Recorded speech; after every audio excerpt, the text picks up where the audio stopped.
Grandes coisas vão acontecer, já estão acontecendo e estão chegando aqui. Abra sua Bíblia lá em Tiago, no capítulo 4, no verso 8. Nós estamos pregando uma série de mensagens a respeito de comunhão com Deus, da comunhão, nossa comunhão com Deus. E o título desta série de mensagens é O Caminho da Intimidade. O Caminho da Intimidade. Nós estamos hoje na quinta mensagem falando a esse respeito, falando sobre o assunto da intimidade. Se nós queremos ter intimidade com Deus, precisamos de algumas posturas, alguns posicionamentos na vida. E aí quando tomamos essas posturas, quando nos posicionamos, começamos a caminhar em direção à intimidade com Deus. Temos já algumas semanas falado sobre isso. E hoje eu quero compartilhar mais uma parte, mais uma faceta, mais algo a respeito da vontade de Deus, de como devemos nos comportar, qual deve ser a nossa postura para termos intimidade com Deus. Amém? Tiago capítulo 4, verso 8 diz, primeira parte do versículo: chegai-vos a Deus e Ele se chegará a vós. Aleluia. Então, nós precisamos saber agora como chegar diante de Deus. Ele diz, chegai-vos a Deus. Como eu e você devemos chegar diante de Deus? Vimos semana passada que nós devemos chegar diante dele com temor. O temor do Senhor é o princípio da sabedoria. E o temor do Senhor nos conduz à vida. Então, o temor do Senhor me leva para a vida. O temor do Senhor me leva para Jesus Cristo. O temor do Senhor me leva para a presença de Deus. O temor do Senhor. Em nome do Senhor Jesus, quero mandar embora agora todo espírito de distração, espírito das trevas. Você que entrou aqui para roubar a mente dos meus irmãos, você que entrou aqui para distrair os meus irmãos, perca suas forças agora, bata em retirada, em nome do Senhor Jesus. Amém. Então, nós precisamos entender isso. Eu tenho que ter postura, uma certa postura para chegar diante de Deus. Todos os homens de Deus, eles têm características comuns. Eles têm algo em comum. Eles têm o temor do Senhor e também humildade. Na semana passada falamos sobre o temor do Senhor e hoje vamos falar sobre humildade. A humildade e o temor do Senhor são princípios do reino de Deus. E todos aqueles que querem a amizade do rei devem experienciar, vivenciar, praticar esses princípios. Todos aqueles que querem ser amigos do rei devem ter temor dele e devem ter humildade diante dele, diante do rei Jesus. A humildade e o temor do Senhor caminham juntos, são parceiros, mas a humildade vem antes do temor. Para que você tenha temor do Senhor, para que você pratique, para que você experimente o temor do Senhor, antes disso, você deve experimentar a humildade. Quando você experimenta a humildade, quando você alcança esse degrau na vida cristã, você está apto para experimentar o temor do Senhor. Por quê? Porque orgulhoso, soberbo, presunçoso, nunca teme alguém. Nunca teme alguém, e muito menos a Deus. Então, somente os humildes vão experimentar o que falamos a semana passada, a respeito do temor do Senhor. Apenas os humildes. Então, para temermos a Deus, antes precisamos nos despojar de todo orgulho, de soberba, de presunção. Quando eu entro no caminho da humildade, eu posso experimentar assim o temor do Senhor. Eu quero que você abra a sua Bíblia comigo no Evangelho de Mateus, no capítulo 5.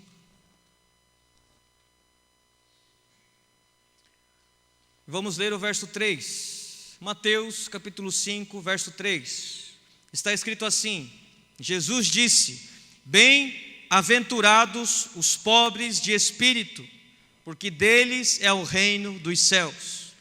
Bem-aventurados os pobres de espírito, porque deles é o reino dos céus.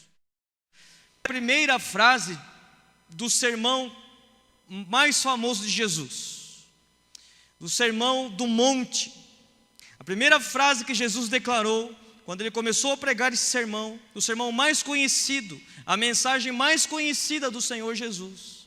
Quando ele começou esta mensagem, ele disse: bem-aventurados são os pobres de espírito. A mensagem mais famosa dele, ele começa declarando isso: bem-aventurados os pobres de espírito. E ele começa dizendo então: bem-aventurados, satisfeitos, contentes, felizes são os pobres de espírito, ou seja, os humildes de espírito. O que significa ser pobre de espírito? Significa ser humilde. Aqui o Senhor Jesus está nos ensinando que a humildade é primordial, vem primeiro na vida daqueles que querem a amizade de Deus. Se eu quero ter amizade com Deus, se eu quero subir no monte para ter amizade com Ele, se eu quero me relacionar com Ele, é primordial, vem primeiro. É necessário ter um espírito pobre. E aqui, quando ele começa a citar ali todas as outras bem-aventuranças, ele não está dizendo que o ser pobre de espírito é melhor ou mais importante do que ser manso. Não isso, mas ele está colocando com uma construção. Quando você é pobre de espírito, você está apto a chorar. Quando você chora, você está apto a ser manso. Quando você é manso, você está apto a ter fome e sede de justiça. É uma construção. E o primeiro degrau desta construção é ser pobre de espírito, é ser humilde. E o que isso significa? Quando ele diz pobres de espírito, ele não está se referindo à pobreza material, ele não está se referindo à pobreza financeira, ele está falando a respeito do esvaziamento do eu. O Senhor Jesus aqui está se falando do esvaziamento do ego.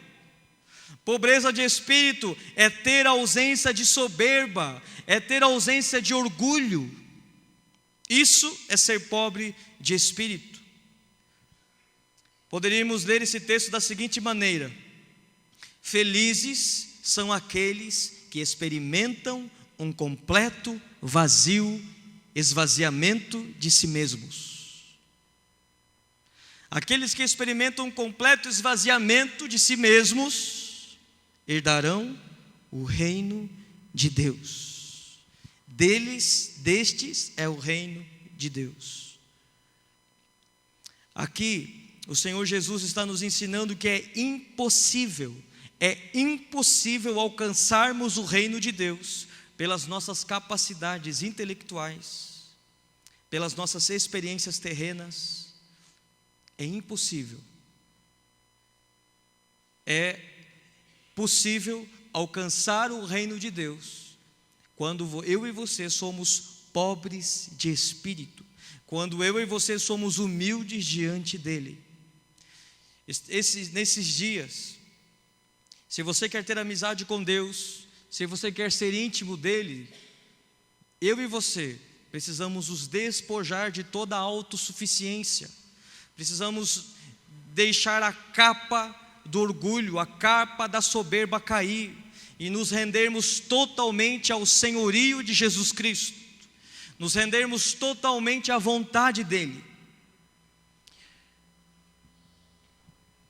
E quando ele fala ser pobre de espírito, ele não está falando de comportamento, da maneira como você trata o seu irmão.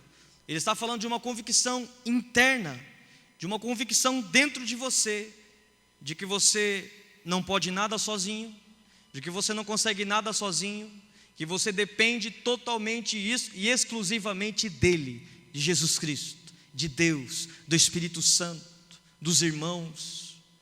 Você depende. E quando você experimenta isso, você está experimentando esse princípio na palavra de Deus. Quando você começa a praticar isso, você internaliza dentro de você. Assim você é pobre de espírito.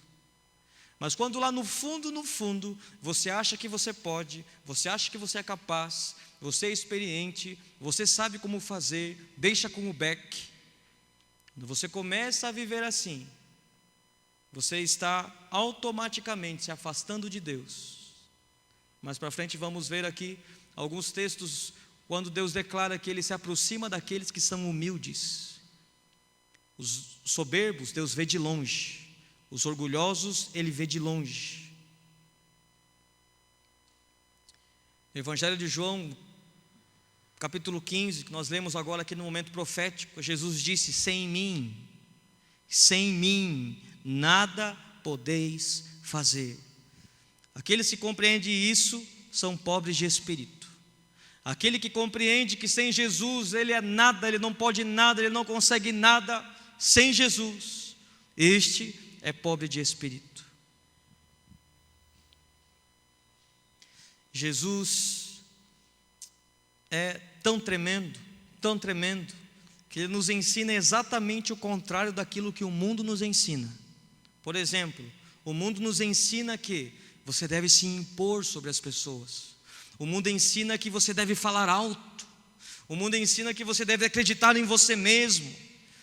O mundo ensina que você deve olhar para o espelho, apontar para o espelho e dizer assim: você é bom mesmo, você pode mesmo, você consegue mesmo. É isso que o mundo ensina.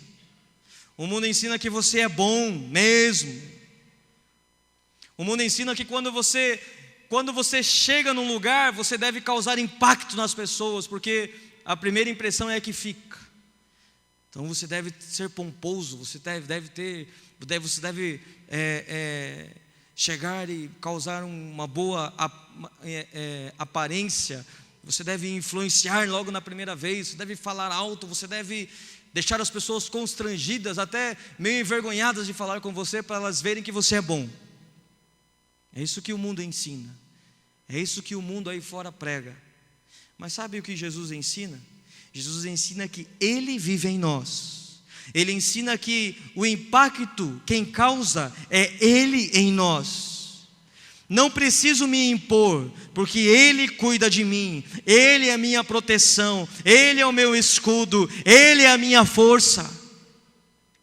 O mundo ensina que para você crescer onde você trabalha, para você crescer na sua empresa, você tem que ser esperto, você tem que passar os outros para trás, você tem que mentir se for preciso, você tem que dedurar o outro lá, você tem que entregar o outro, você tem que falar mal do outro, você tem que dar os seus jeitinhos, mexer os seus pauzinhos. Mas Jesus ensina que quem faz, quem levanta, quem faz acontecer, quem ergue você, quem tira você do monturo, da pobreza, coloca você num alto retiro, num lugar de prosperidade e riqueza, é Ele, não é o seu jeitinho. Então eu preciso me esvaziar de mim mesmo, eu preciso me esvaziar das minhas vontades, do meu querer. Eu devo confiar exclusivamente nele, depender dele. Quando você estiver trabalhando na sua empresa, lá na empresa onde você trabalha, e alguém disser assim para você: viu, fulano de tal está armando uma para você, sabe o que você deve fazer? Você deve confiar em Deus. Armaram uma para Daniel, e ele foi lançado na cova dos leões, mas Deus estava lá com ele. Armaram uma para Sadraque, Mesaque e Abednego, lançaram eles na fornalha ardente, no fogo ardente, mas Deus estava lá com eles. Podem aprontar alguma para você e jogar você na cova dos leões ou na fornalha ardente, mas não tem problema, vá quietinho para lá, Deus está lá com você. E Ele com mão forte, mão poderosa, vai tirar, vai arrancar você de lá. Então, deixa eu ensinar algo muito importante aqui. Acabe com o tempo na sua vida de declarações como essa, assim, por exemplo: fulano fez aquilo para mim, mas ele vai pagar. Deus vai pegar ele. Pare com isso. Deus, Ele vai abençoar você. Deus, Ele vai livrar você. Eu estava dizendo no grupo familiar essa semana: sabe qual é a maior arma de vingança de Deus pela sua vida? Sabe qual é? Levar o seu inimigo ao arrependimento. Aquela pessoa que fala mal de mim, aquela pessoa que me critica, aquela pessoa que quer me ver no chão, aquela pessoa que mente a meu respeito, Deus vai fazer ela se arrepender e não quer puni-la? Não. Deus não vai fazer mal a ela porque ela está fazendo mal a mim? Não, não vai. Não, Júnior, isso não é bíblico. Claro que é. Você deve ler o livro de Jonas. Jonas foi instruído por Deus: Jonas, pregue em Nínive. E Jonas pensou: eu não vou pregar lá, porque aqueles homens são cruéis, eles são maus, eles matam mulheres grávidas da minha nação, eles são homens terríveis, e se eu pregar a eles, se eu pregar a estes homens, Deus, como eu conheço Deus, eu sei que Ele é bondoso, eu sei que Ele é misericordioso, eu tenho certeza que se eles se arrependerem, Deus vai perdoá-los, e eles não serão punidos. Por isso ele fugiu. Aí foi lá, teve a tempestade, caiu do barco, o peixe grande pegou ele, levou para a praia, ele foi, pregou em Nínive, o povo se arrependeu, e ele ficou de longe esperando assim. Agora, ele pregou e ele ficou esperando, agora Deus vai matá-los. E ficou esperando, Deus mata, mata. E aí de repente não aconteceu nada, não aconteceu nada. E Jonas declarou: eu sabia que Deus era bondoso a ponto de perdoar a maldade desse povo, eu sabia disso, e Deus perdoou eles, porque eles se arrependeram. Então sabe o que Deus quer fazer quando alguém fala mal de você, quando alguém se levanta contra você? Deus quer fazer aquela pessoa cair em si e se arrepender do que fez. Este é o desejo de Deus, esta é a vontade dEle. E aí Jonas ficou ali meio reclamando com Deus, e Deus fez criar ali uma aboreira, e aquilo protegeu ele do sol. E aí de repente aquela planta morreu, e ele perdeu a sombra. Ele começou a reclamar com Deus por que tinha morrido, por que tinha a aboreira tinha morrido.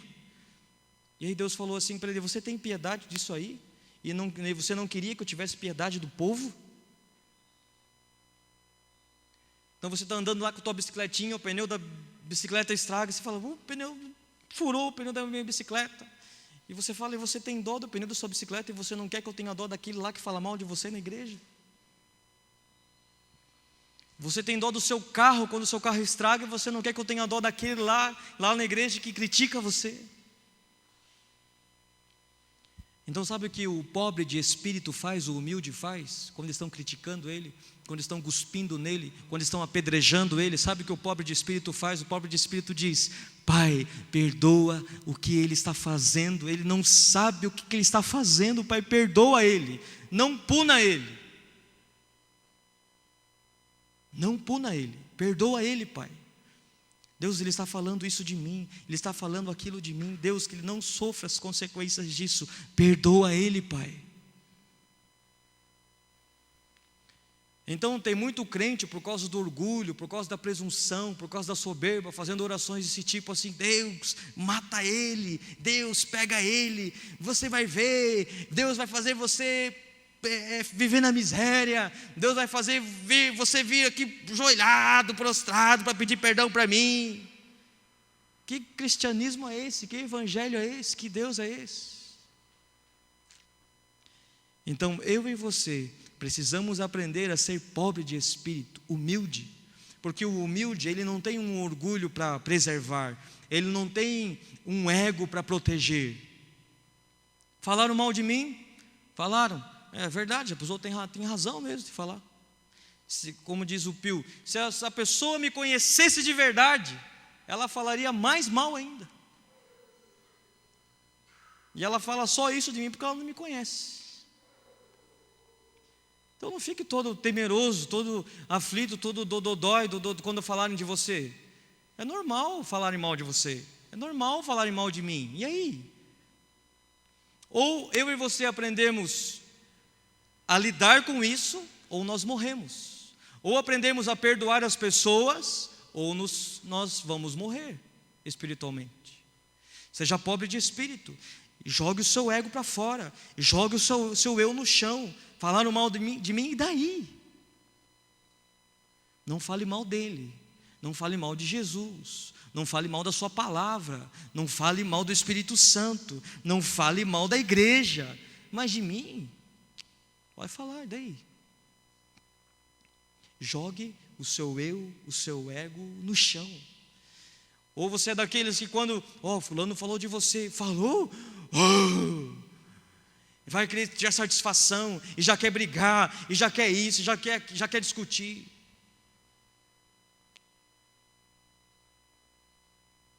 E o seu eu, o seu ego, é só o seu eu, é só a sua reputação que está sendo manchada, e daí? Jesus nos dá um exemplo maravilhoso, poderoso. Ele só queria fazer a vontade do Pai, não estava nem aí para a reputação dele, não estava nem aí para aquilo que estavam dizendo dele, ele só queria obedecer a Deus. Humilde de espírito, ele quer apenas agradar a Deus, apenas agradar a Deus. Olha só o que está escrito em Isaías, no capítulo 57, no verso 15. Eu vou ler rápido aqui para não me demorar, então se você não achar aí, só anote para você ler em casa. Isaías 57, 15. Pois o Altíssimo, o Santo Deus, o Deus que vive para sempre diz: eu moro num lugar alto e sagrado. Onde Deus mora? Em um lugar alto e sagrado. Mas moro também, habito também com os humildes e os aflitos, para dar esperança aos humildes e aos aflitos novas forças. Olha que declaração poderosa de Deus. Eu moro no trono, eu moro no céu, eu moro junto com os anjos, em glória, em poder, em autoridade. E eu moro também, e eu estou junto também com os humildes. Se você quer ter intimidade com Deus, no caminho da intimidade, você precisa praticar, viver, experimentar dentro de você humildade. Um espírito pobre. Quando estão criticando você, quando estão falando mal de você, quando estão jogando pedra em você, sabe quem é o teu escudo?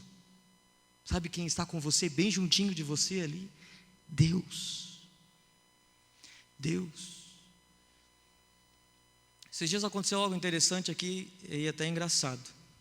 Eu estava saindo da igreja, acabou o culto, estava todo mundo embora. De repente tinha uns jovens ali nos fundos, vestidos de preto, dando risada. Eu cheguei, eles estavam tirando sarro de mim, zombando de mim. E como eles sabem que eu sou muito tranquilo, né, não dou muita bola para isso, e falaram para mim, na maior cara de pau: estou tirando sarro de você assim, assim. E dei risada ali com eles, bonito, né? Eu falei: muito bonito vocês tirando sarro de mim. E eu saí e falei: Deus, tem misericórdia deles. E eu disse assim para eles: viu, sorte de vocês que eu não sou Eliseu, hein? Porque se eu sou Eliseu, eu mando vir um monte de urso aí, e o urso pega vocês, hein? Aí dei uma risada ali e tal. Aí uma irmã da igreja, a moto dela não estava pegando, eu peguei a moto, e ajudando ela a pegar a moto.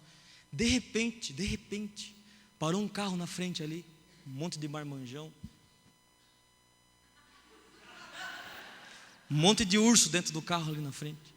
Olhou para eles e falou assim: ei, estão de festa aí? O que está pegando? Eles ficaram assim. Eu olhei para eles assim: estão de brincadeira aí? O que está pegando? Ficaram quietos, não falaram nada. E os caras saíram.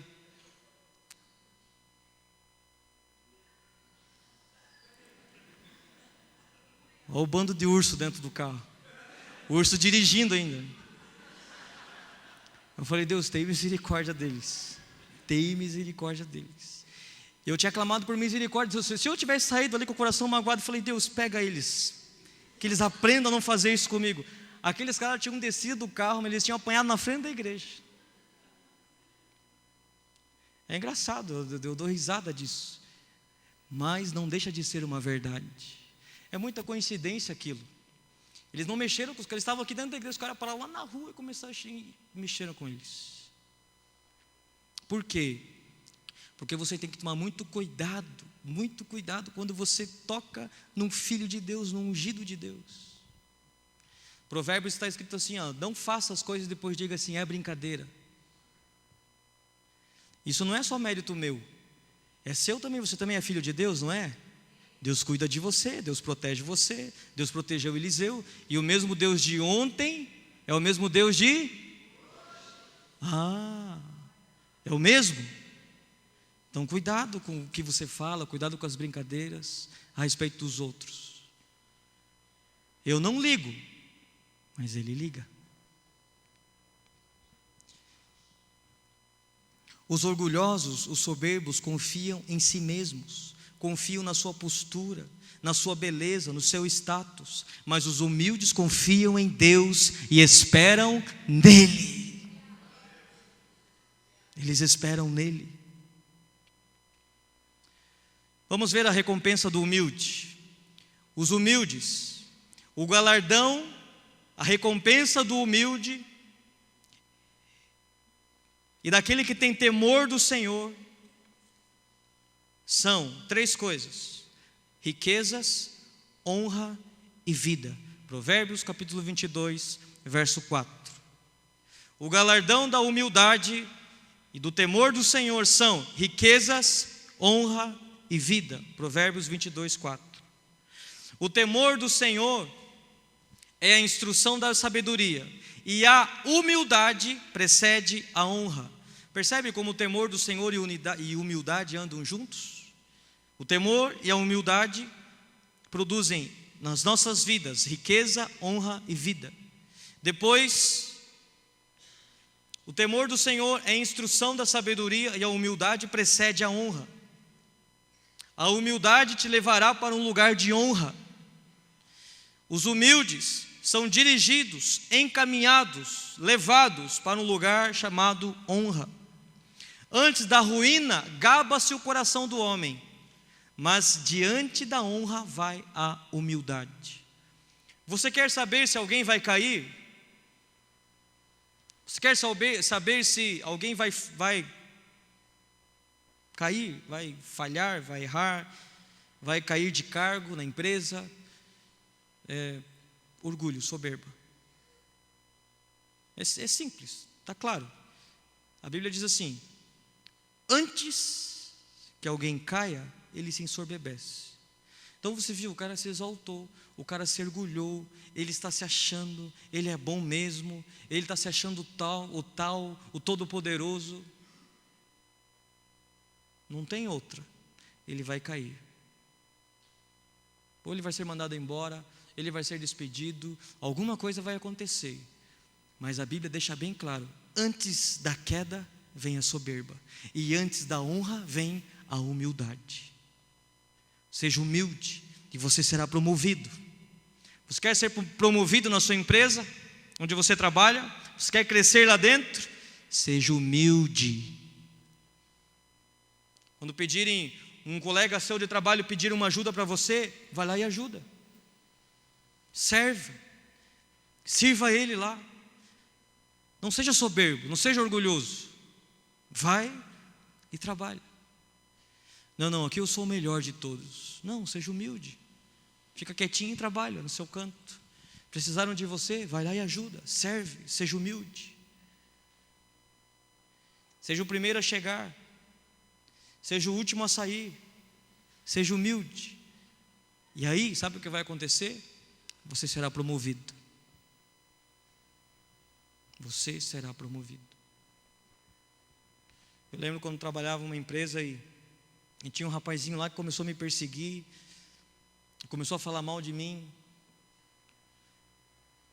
E aí, um dia me chamaram para prestar contas daquilo que ele estava dizendo de mim.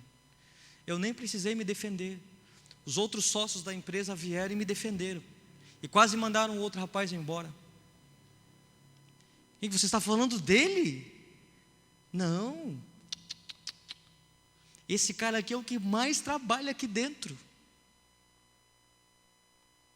Foi isso que eles falaram. Falaram assim: isso que você está falando não é verdade. Sócio da empresa, uns dos donos da empresa falaram isso. Sabe por quê? Porque eu estava o tempo todo servindo, o tempo todo trabalhando, o tempo todo fazendo, servindo os meus patrões.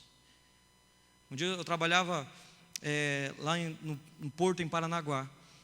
Nós tínhamos que levar documentos nas entradas lá nos gates que eles falam, nos portões, para liberação de carga para o navio exportar, sair com a carga. E aí eu levava esses documentos, ia com a minha bicicletinha.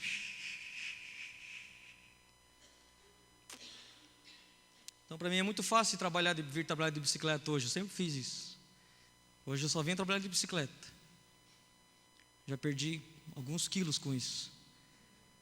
E aí eu só ia de bicicletinha. Eu lembro que eu, à noite, às vezes chovendo, com aquelas capas de chuva assim, e espirrava aquela lama de podre com soja que cai ali na rua assim, em Paranaguá tem muito disso.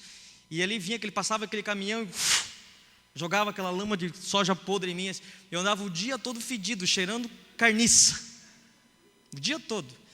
Eu lembro que eu chegava assim em agências marítimas, chegava lá dentro, um monte de moça bonita assim, todas bem vestidas. Eu chegava no balcão, cheirando carniça assim. Elas olhavam para mim, eu olhava para elas, e elas iam me atender ali, eu ficava meio sem jeito assim, meio... E teve uma dessas ainda, quando eu estava saindo, a porta de vidro estava fechada, eu dei com uma cabeçada, pum, na porta assim. A porta fez... Caminho da humildade, estavam no caminho da humildade, aprendendo. E aí, todo orgulho caindo por terra. E aí eu estava ali, eu lembro que numa dessas assim, eu falei: Deus, é o seguinte, olha aqui Deus, olha aqui Deus, esse mesmo jeitinho que eu estou aqui me esforçando, Deus, pode crer, quando o Senhor me chamar, o Senhor quiser contar comigo, eu vou me esforçar do mesmo jeitinho, Deus. Da mesma maneira que eu estou servindo aos meus patrões, Deus, eu vou te servir, eu te prometo. E teve um dia desse que eu estava na Receita, eu estava no TCP, um terminal de containers. Meu patrão me ligou: viu, eu preciso levar um documento lá na Receita Federal. Eu estou indo lá de bicicleta. Não sai daí. Por que não? Não, deixa que eu levo. Não, mas eu estou de carro, não tem problema, eu estou aqui para isso, eu trabalho para isso. Não faça isso, fica aí, eu pego o documento e eu levo lá. Você faz isso? Faço. E fui lá, servi ele. Eu fui ao extremo, que eu estava cansado, isso era 8 horas da noite. Eu servi ele. Quando foi para sair dessa empresa, para vir para a ITMI, sabe o que esse homem me falou? Ele disse assim, ele apontou o dedo para mim e falou assim: eu nunca vi alguém trabalhar como esse rapaz aqui. Naquele dia ali, eu pude perceber Deus através da boca dele dizendo assim: eu aceito você, filho, eu recebo você, vem trabalhar comigo. Eu estou te promovendo. Você não vai mais cuidar de frangos agora para exportar para os outros países. Você vai cuidar de gente. Humilde, seja humilde. Se eu tivesse dito assim: não, eu não vou me expor a isso, eu não vou trabalhar com isso, eu não vou trabalhar de bicicleta, eu não vou ficar cheirando carniça, entrar nos lugares, e isso e aquilo, e todo fedido. Não, eu não vou me expor a isso. Não, quero trabalhar de terno e gravata. E ficava em casa assistindo televisão a tarde inteira e não vou trabalhar não. Vamos trabalhar, o que é? É trabalhar de garia. Não, eu trabalho de garia. Para, rapaz. Quer trabalhar? Quero. Mas com o que você quer trabalhar? Eu quero trabalhar quero bombar, não. É o seguinte, nós estamos precisando de gente para limpar aqui o terreno da igreja, tá 30 para você vem? Não, rapaz, não. Humildade. Se você não entra no caminho da humildade, você não chegará em um lugar de honra. Não. Existem algumas pessoas que me viam naquela época. Se eles entrarem aqui e me verem hoje, aquele cara que cheirava carniça, é ele que está ali pregando, de terno e gravata. Você precisa entrar no caminho da humildade. Deus contempla os humildes para realizar o seu projeto na terra. Você sabe por que Deus escolheu Maria para ser mãe de Jesus? Sabe por quê? Porque ela era virgem? Sim.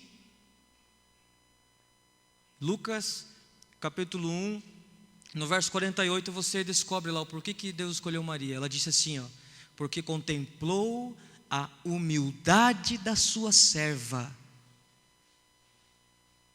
Pois desde agora todas as gerações me considerarão bem-aventurada. Porque olhou para a humildade da sua serva.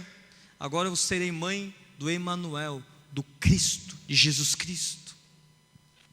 Sabe o que Deus faz antes de escolher alguém para trabalhar para Ele? No projeto dele, Ele olha o coração. Os olhos deles começam a percorrer assim.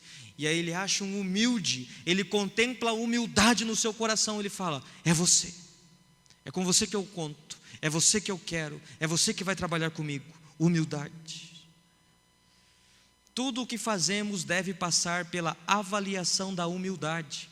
Filipenses capítulo 2, verso 3: nada façais por partidarismo ou vanglória. Nada façais por partidarismo ou vanglória, mas por humildade. Tudo que você deve fazer deve ser por humildade, considerando cada um os outros superiores a si mesmos. Tudo que você deve fazer deve passar pela peneira da humildade. Por que eu vou fazer isso? Porque eu quero me achar melhor que os outros? Ou porque eu me acho melhor do que os outros? Ou eu quero fazer isso porque eu quero servir? Eu quero servir. Ok, então vai e faz. Deve passar pela humildade. Eu quero ver com você rapidamente exemplos de homens arrogantes: Herodes e Uzias. Atos capítulo 12, do verso 21 a 23, relata a história de Herodes, que ele não quis dar glória a Deus. Quando ele não quis dar glória a Deus, ele morreu naquele instante, comido por bichos, porque ele não deu glória a Deus. Quando você realiza uma obra, quando você realiza um projeto, você termina aquela obra e você não quer dar glória a Deus, a sua vida espiritual começa a morrer ali. E dependendo do caso, até morte física você experimenta, por não ter dado glória a Deus. Deus não divide a sua glória com ninguém, é só dele. Aquele que tenta roubar a glória de Deus, aquele que tenta pegar a glória de Deus para si mesmo, morre, ou espiritualmente, ou fisicamente. A glória deve ser dada a Deus. Herodes. E Uzias é um rei, está lá em 2 Crônicas capítulo 26, no verso 16 ao 19 você encontra isso. Um rei que ele prosperou muito, ele se multiplicou, o exército dele se tornou grande, as armas dele eram poderosas, ele cresceu muito. E aí lá em Crônicas está escrito que por ele ter crescido muito, se exaltou o seu coração. Por ter se exaltado o seu coração, ele quis fazer aquilo que era papel do sacerdote fazer. Ele quis entrar no tabernáculo e fazer aquilo que era papel do outro. Quando isso aconteceu, a Bíblia fala que saiu lepra na testa dele. E imediatamente ele saiu correndo, leproso. Ele ficou leproso, porque se exaltou o coração dele. E olha só aqui, por ele ter se exaltado, ele quis fazer o que era papel do outro fazer. Quando a pessoa se enche de si mesma, ela acha que só ela sabe fazer, só ela consegue, só ela pode.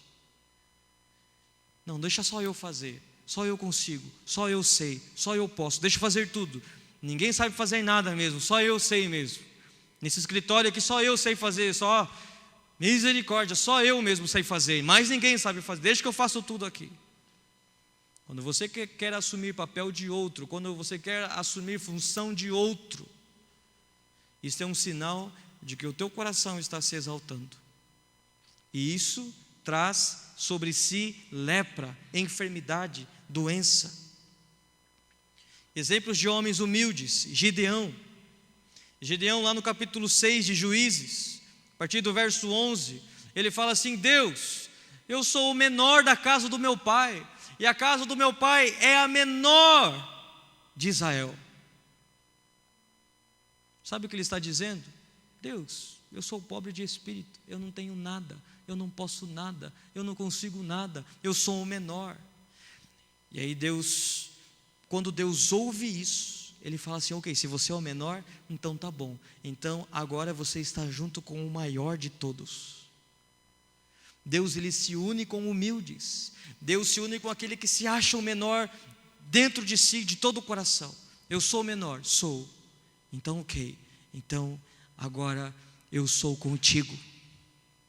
Você se acha pequeno? Sim. Você acha o menor? Sim. Você se acha incapaz? Sim. Ok, está certo, você realmente é o menor, você realmente é incapaz, você realmente não consegue, sem mim você não consegue fazer nada, mas porque você reconhece isso, agora eu sou contigo, eu estou contigo. Deus, Ele se aliancia com humildes.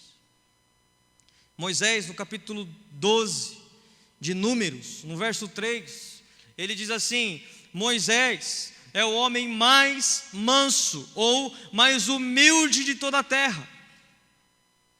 Nunca houve homem tão manso como Moisés.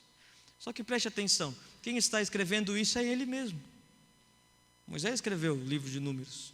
E Moisés, escrevendo o livro de Números, ele escreveu assim: não houve na terra um homem tão humilde como Moisés. Esse homem tinha um conhecimento tão grande de Deus e de quem ele era para Deus, que ele teve autoridade para escrever isso. O mais manso, o mais humilde de todos. Se você estivesse ali e eu estivesse do lado dele quando ele estivesse escrevendo isso, a hora que ele escrevesse isso assim, nunca houve uma mais manso, mais humilde de toda a terra. Você sairia do lado dele com um sorrisinho no lábio assim, esse cara se achou agora, está podendo agora. Isso prova que humildade não é aquela humildade falsa. Isso pode ser verdadeiro. Deus, eu sou humilde. Muitas vezes brincamos, né? Eu sou o mais humilde de todos. Você não brinca assim: eu sou tão humilde, eu sou o mais humilde de todos. E se você realmente for, seja, e fale, pode até declarar isso. Eu sou o melhor empresário da cidade. Se você realmente for, fale. Eu sou o melhor marido do mundo. Se você realmente for, fale. Mas não fale isso partindo da soberba, do orgulho. Fale partindo do conhecimento de Deus a seu respeito. Você sabe que Deus pensa aquilo de você. Aí você fala. Você sabe quem você é. Paulo é um outro exemplo de humildade. Lá em 1 Timóteo, no capítulo 1, versículo 15, ele se declara o principal pecador. Lá em 1 Coríntios, capítulo 15, verso 9, ele se declara o menor dos apóstolos. Lá em 1 Coríntios, capítulo 4, ele declara que os apóstolos são menor do que todos os cristãos. Olha só, os apóstolos são os piores, ele fala. Os apóstolos são pobres e vocês crentes são ricos. 1 Coríntios capítulo 4, versos 6 a 10. Depois ele fala no capítulo 15 de 1 Coríntios que ele é o menor de todos os apóstolos. Só que ele fala isso e logo em seguida ele diz assim: por mais que eu tenha trabalhado mais que todos eles, eu sou o menor. Sabe por quê? Porque aquele que mais trabalha é o menor, aquele que mais serve é o menor. Não foi isso que Jesus disse para os discípulos na lavagem dos pés?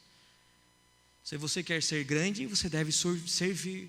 O maior será aquele que mais serve. Paulo disse assim: eu fui o que mais trabalhei de todos os apóstolos. E ele fala: mas eu sou o menor deles. Ele faz uma declaração maravilhosa. Ele faz uma declaração assim: e eu trabalhei mais do que todos eles, por causa da graça do Senhor Jesus Cristo.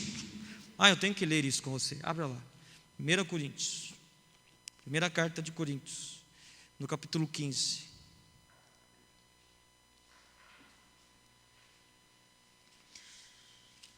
Vamos ler do verso 9 e 10. 15, 9 e 10. Está escrito assim: pois eu sou o menor dos apóstolos, que mesmo não sou digno de ser chamado apóstolo, porque persegui a igreja de Deus. Mas pela graça de Deus. Pelo quê? Pelo seu próprio esforço, pelo seu próprio mérito, pela sua própria experiência? Não, pela graça de Deus, sou o que sou, e a sua graça para comigo não foi vã. Antes trabalhei muito mais do que todos eles, todavia não eu, mas a graça de Deus que está comigo. A graça de Deus. Eu trabalhei mais que todos os apóstolos, mas eu trabalhei por causa da graça de Deus para comigo. O esforço não é meu, a obra não é minha. Se não for Ele por mim, eu não consigo nada, eu não posso nada. Filipenses capítulo 2, versículo 5, nós vemos o último exemplo de homens humildes. Está aqui o mais humilde de todos, Jesus, capítulo 2, da carta de Paulo aos Filipenses, a partir do verso 5, olha só o que está escrito: de sorte que haja em vós o mesmo sentimento que houve em Cristo Jesus, que sendo em forma de Deus, não teve por usurpação ser igual a Deus, mas a si mesmo se esvaziou. O que eu e você devemos fazer? Nos esvaziar. Tem crente que é como uma bexiga inchada, tem que pegar uma agulha e pum! Ele desinche.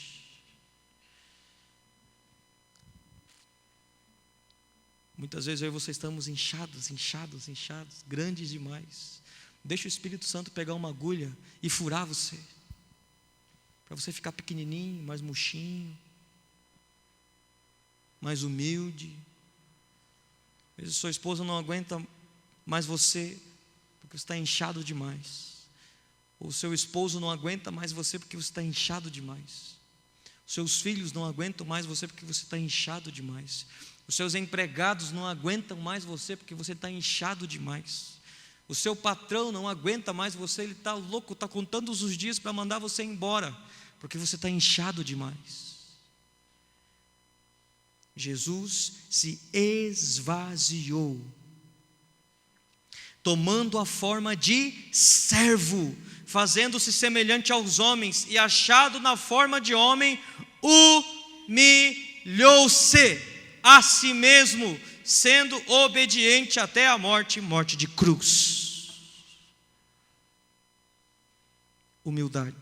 Entre no caminho da humildade, e você vai experimentar algo extraordinário da parte de Deus.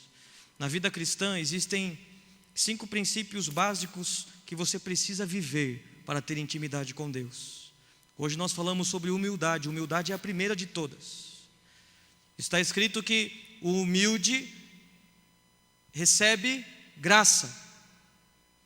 O soberbo, Deus olha de longe e se afasta dele. O humilde, aquele que é humilde, Deus está perto dele e concede graça. Os humildes recebem graça. Depois da humildade, você aprende o temor do Senhor. Você aprende o temor do Senhor. E quem tem o temor do Senhor, ele tem sabedoria. Quem tem graça, quem é humilde, recebe graça. Quem tem temor do Senhor, recebe sabedoria. Depois disso, você entra no caminho da obediência. O obediente, ele se torna amigo de Jesus. Jesus disse assim, se você fizer tudo o que eu mando, você será chamado de amigo. Isso está no Evangelho de João, capítulo 14. Jesus disse: se você fizer tudo o que eu mando, você se tornará meu amigo. Então, quando você é obediente, você recebe amizade. Quando você entra no caminho da obediência, você começa a aprender fé, você começa a viver fé. Você obedece, e aí você entra no caminho da fé. A fé te traz vitória. Qual é o resultado da fé? Vitória. João, está escrito que a vitória que vence o mundo é a nossa fé. Então fé te traz vitória. E quando você entra no caminho da fé, você experimenta o amor de Deus. E o que o amor de Deus produz? Comunhão com o Pai e com o Filho. Jesus, capítulo 15 de João, ele disse: se você obedecer os meus mandamentos, se você me amar, Jesus disse: se você me amar, o Pai amará você, e eu e o Pai nos revelaremos a você. E ele disse assim: se você me amar, Jesus disse, eu e o Pai faremos morada em você. Então, quando você tem comunhão, quando você experimenta o amor de Deus, você experimenta a comunhão com Deus. Então, quando você entra no caminho da humildade, você recebe graça, temor do Senhor, sabedoria, fé, ou melhor, obediência, você recebe a amizade. Quando você recebe fé, quando você tem fé, você recebe a vitória. Você quer vitória na sua vida? Você precisa de fé. E aí depois da fé, você experimenta o amor de Deus. E aí você chegou no final do caminho da intimidade. Quando você experimenta o amor de Deus, você conheceu a Deus, porque Deus é amor. E o amor é este: amar a Ele acima de todas as coisas e ao próximo como a si mesmo. Como eu sei que eu tenho comunhão com Deus? Quando eu amo os meus irmãos de todo o meu coração, com sinceridade, sem falsidade. Quando eu tenho comunhão com Deus? Quando eu estou na luz, em comunhão com os meus irmãos. Amor. Aqueles que têm intimidade com Deus, amam a Deus acima de todas as coisas, e ao próximo como a si mesmo. Então hoje nós falamos sobre o nível ali mais baixo. Semana passada falamos sobre o temor do Senhor. Na semana que vem vamos falar sobre a obediência. E aí na última semana vamos falar sobre a fé e o amor, o caminho da intimidade. Seja humilde, tenha o temor do Senhor, obedeça a Jesus Cristo, tenha fé nele, e você vai experimentar Ele se revelando sobre você, com o amor do Pai, com o amor dele, e você nunca mais será o mesmo. Amém?